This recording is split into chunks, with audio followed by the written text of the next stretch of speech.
தொழில் முதலீட்டு ஊக்குவிப்பு மற்றும் வர்த்தகத்துறையினுடைய சார்பில் இன்றைக்கு நடைபெற்றிருக்கக்கூடிய அமைச்சரவை கூட்டத்தில் ஏறத்தாழ 44,125 கோடி ரூபாய் முதலீட்டிற்காக 15 முதலீட்டு திட்டங்களுக்கு இந்த அமைச்சரவை ஒப்புதலை தந்திருக்கிறது. அதாவது இன்றைய அமைச்சரவை கூட்டத்தில் ஒப்புதல் அளிக்கப்பட்டிருக்கக்கூடிய இந்த முதலீட்டு திட்டங்களினுடைய அடிப்படையில் ஏறத்தாழ 24,700 நபர்களுக்கு புதிதாக வேலைவாய்ப்புகள் உருவாக்கப்படும் என்பதை நான் மகிழ்ச்சியோடு தெரிவித்துக் கொள்கிறேன். இப்போது வந்திருக்கக்கூடிய இந்த முதலீடுகள் குறிப்பாக வாகன உற்பத்தி, மின்னணு பொருள்கள் மற்றும் உணவு பதப்படுத்துதல், ஃபுட் ப்ராசஸிங், அதே போல் ரெனியூவபிள் எனர்ஜி என்று சொல்லக்கூடிய புதுப்பிக்கத்தக்க எரிசக்தி கூறுகள் மற்றும் பேட்டரி உற்பத்தி ஆகிய தொழில்கள் குறித்திருக்கக்கூடிய முதலீடுகள் இந்த அமைச்சரவையில் இன்றைக்கு ஒப்புதல் அளிக்கப்பட்டிருக்கிறது. குறிப்பிட்டு சொல்ல வேண்டுமென்றால் தூத்துக்குடி மாவட்டத்திலே செம்காப் நிறுவனத்திற்கு அவர்களுடைய முதலீடாக 21,340 கோடி ரூபாய், வேலைவாய்ப்பாக 1,114 பேர்களுக்கு அந்த வேலைவாய்ப்பை உருவாக்கக்கூடிய திட்டம். காஞ்சிபுரத்திலே மதர்சன் எலக்ட்ரானிக்ஸ் 2,600 கோடி ரூபாய் முதலீட்டில் 2,800 பேர்களுக்கு வேலைவாய்ப்பு அளிக்கக்கூடிய திட்டம். ஈரோட்டில் மில்கி மிஸ்ட் அவர்களுடைய உணவு பதப்படுத்தல் அந்த தொழிலில் 1,777 கோடி ரூபாய் முதலீட்டில் 2,025 பேர்களுக்கு வேலைவாய்ப்பு. கிருஷ்ணகிரி மாவட்டத்தில் லோகம் கிரீன் டெக் முதலீடு 1,597 கோடி ரூபாய், வேலைவாய்ப்பு 715 பேர்கள் ஆகியவை குறிப்பிடத்தக்க முதலீடுகளாக அமைந்திருக்கிறது. இது அன்னில் குளோபல் கேப்பபிலிட்டி சென்டர்ஸ் என்று சொல்லக்கூடிய உலகளாவிய திறன் மையங்களுக்கான அவற்றின் விரிவாக்கங்களுக்காக எக்ஸ்பான்ஷனுக்கான ஒப்புதலும் அளிக்கப்பட்டிருக்கிறது. யூபிஎஸ் மற்றும் அஸ்ட்ராஜெனிகா இந்த 2 நிறுவனங்கள் அவருடைய கேப்பபிலிட்டி சென்டர்ஸை விரிவாக்கம் செய்வதற்கான ஒப்புதல் தரப்பட்டிருக்கிறது. எனவே இன்றைய அமைச்சரவை கூட்டத்தில் நான் தொடக்கத்திலே குறிப்பிட்டதைப் போல ஏறத்தாழ 44,125 கோடி ரூபாய் அளவிற்கு புதிய முதலீடுகள் 15 புதிய நிறுவனங்களிலே வந்திருக்கிறது. ஏறத்தாழ 24,800 பேருக்கு வேலைவாய்ப்புகளை இது உருவாக்கும் என்பதை தெரிவித்துக் கொள்கிறேன். இது அணியில் இன்னொரு மகிழ்ச்சியான செய்தி, நம்முடைய மாண்புமிகு தமிழ்நாடு முதலமைச்சர் அவர்கள் வரக்கூடிய 17/8/2024 அன்று இந்தியாவிலேயே முதன்முறையாக நம்முடைய தமிழ்நாடு தொழில் முன்னேற்ற நிறுவனம் சிப்காட் சார்பில் காஞ்சிபுரம் மாவட்டம் நம்முடைய ஸ்ரீபெரும்புதூர் வட்டம் வல்லமடுகால் பகுதியில் 706.5 கோடி ரூபாய் மதிப்பீட்டில் கட்டப்பட்டிருக்கக்கூடிய 18,720 படுக்கைகள் கொண்டிருக்கக்கூடிய தொழிற்சாலை பணியாளர்கள் தங்குவதற்கான கட்டடத்தை ஃபாக்ஸ்கான் நிறுவனத்திற்காக அது கட்டப்பட்டிருக்கிறது. அந்த கட்டடத்தை மாண்புமிகு முதலமைச்சர் அவர்கள் அதில் திறந்து வைக்க இருக்கிறார்கள் என்பதையும் நான் இந்த நேரத்தில் தெரிவிக்க விரும்புகிறேன். இன்றைக்கு நடைபெற்றிருக்கக்கூடிய நம்முடைய இந்த அமைச்சரவை கூட்டத்தில் 3 முக்கியமான கொள்கைகளுக்கு ஒப்புதல் அளிக்கப்பட்டிருக்கிறது எரிசக்தி துறையினுடைய மூலமாக. குறிப்பாக இந்த நம்முடைய பட்ஜெட்டிலே கூட அது குறித்து நான் அறிவிப்புகளை வெளியிட்டிருந்தோம். தமிழ்நாடு நீரேற்று புனல் மின் திட்டம், பிஎஸ்பி பம்ப் ஸ்டோரேஜ் கொடுக்கக்கூடிய அந்த திட்டம், அதே போல் தமிழ்நாடு சிறுபுனல் மின் திட்டங்கள் ஸ்மால் ஹைடல் ப்ராஜெக்ட் திட்டம் அதுக்கான கொள்கை, அதே போல் தமிழ்நாடு காற்றாலை மின் உற்பத்தி நிலையங்களுக்கான புதுப்பித்தல் மற்றும் ஆயுள் நீட்டிப்பிற்கான அந்த கொள்கையும் நாம் இப்போது கொடுத்திருக்கிறோம். பொதுவாக பசுமை எரிசக்தியிலே தமிழ்நாடு முன்னணியில் இருக்கக்கூடிய ஒரு மாநிலமாக இருப்பதை நீங்கள் அறிந்திருக்கிறீர்கள். வரக்கூடிய 2030ஆம் ஆண்டுக்குள்ளாக நாம் 20,000 மெகாவாட் உற்பத்தி நிறுவுதிறனை நாம் அடைய வேண்டும் என்கிற இலக்கினை நம்முடைய மாண்புமிகு முதலமைச்சர் அவர்கள் நிறுவியிருக்கிறார்கள். எனவே அந்த இப்போது இருக்கக்கூடிய அந்த நிலையற்ற இருக்கக்கூடிய அந்த பசுமை எரிசக்தியை நாம் சமப்படுத்தப்பட்ட மின்சாரமாக மாற்றுவதற்கு கட்டமைப்பிலை உருவாக்கி நம்முடைய கிரிடில் அதை கொண்டு வருவதற்காக இந்த 3 கொள்கைகளை நாம் கொடுத்திருக்கிறோம்.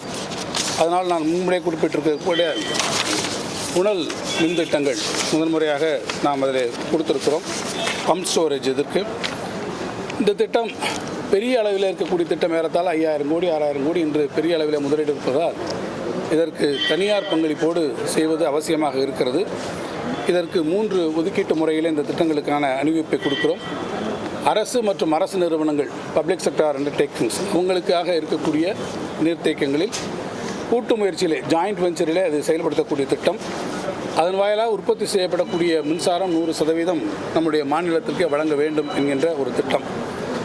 அதேபோல் நம்முடைய அரசாங்கமும் தனியார் முறையிலும் சேர்ந்திருக்கக்கூடிய கூட்டாட்சி முறையில் பப்ளிக் பிரைவேட் பார்ட்னர்ஷிப் PPP மாடலில் செய்யக்கூடிய அந்த முறை, அதே மாதிரி திட்ட ஆதரவாளர் முறை என்பது முழுமையாக தனியார் மூலமாக அவர்கள் செய்யக்கூடிய முறை என்று 3 வகையாக இது பிரித்து கொண்டு இந்த கொள்கை வகுக்கப்பட்டிருக்கிறது.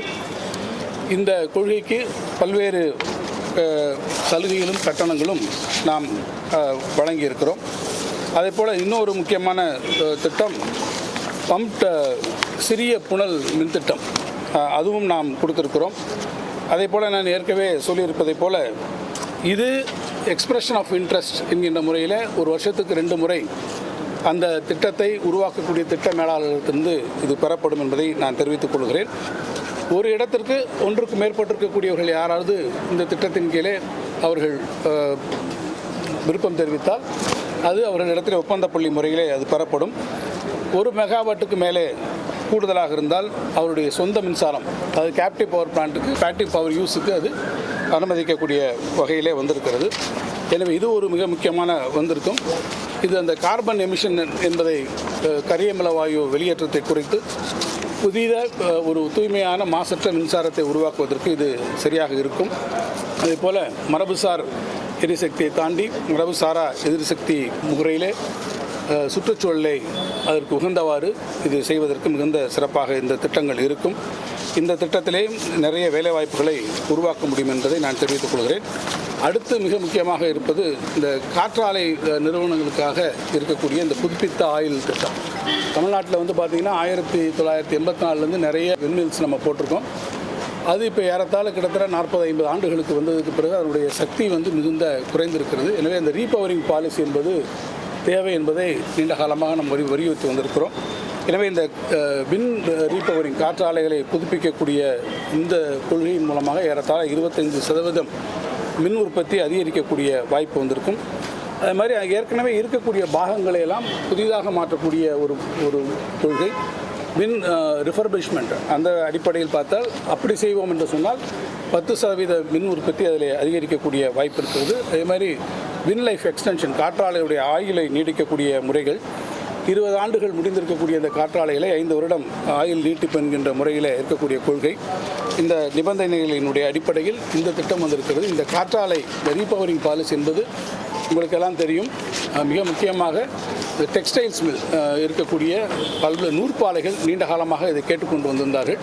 அவங்களுக்கு இந்த பேங்கிங் சிஸ்டம் ஆனுவல் பேங்கிங்காக இருக்க வேண்டும். இப்போ மந்த்லி பேங்கிங்காக இருக்கிறது அவங்களுக்கு சிரமமாக இருக்கிறது, ஆனுவல் பேங்கிங்காக வர வேண்டும் என்பதை தொடர்ந்து வந்த வலியுறுத்தினார்கள். குறிப்பாக கோவை, திருப்பூர் பகுதியில் இருக்கக்கூடிய தொழிற்சாலைகள். நம்முடைய மாண்புமிகு தொழில்துறை அமைச்சர் அவர்கள் கோவையினுடைய பகுதியில் அவர் பொறுப்பேற்றிருந்தபோது அங்கே இருக்கக்கூடிய பல்வேறு தொழிற்சாலைகள், அங்கே இருக்கக்கூடிய பல்வேறு அமைப்பினரும் கூட அவரிடத்திலே தொடர்ச்சியாக அதை வலியுறுத்தினார்கள். நம்முடைய மாண்புமிகு தொழில்துறை அமைச்சரும் அவருடைய கோரிக்கையேற்று அவருடைய பரிந்துரையின் அடிப்படையில் நாம் மாண்புமிகு முதலமைச்சருடைய கவனத்துக்கு இதை எடுத்து சென்று முதலமைச்சர் அவருடைய ஒப்புதலை பெற்று இந்த 3 கொள்கைகளுக்கும் இன்றைக்கு அமைச்சரவையில் அதை வைத்து அமைச்சரவை இந்த 3 கொள்கைகளுக்கும் ஒப்புதல் அளித்திருக்கிறது. இதுதான் இன்றைய அமைச்சரவையில் கொடுக்கக்கூடிய முக்கியம்.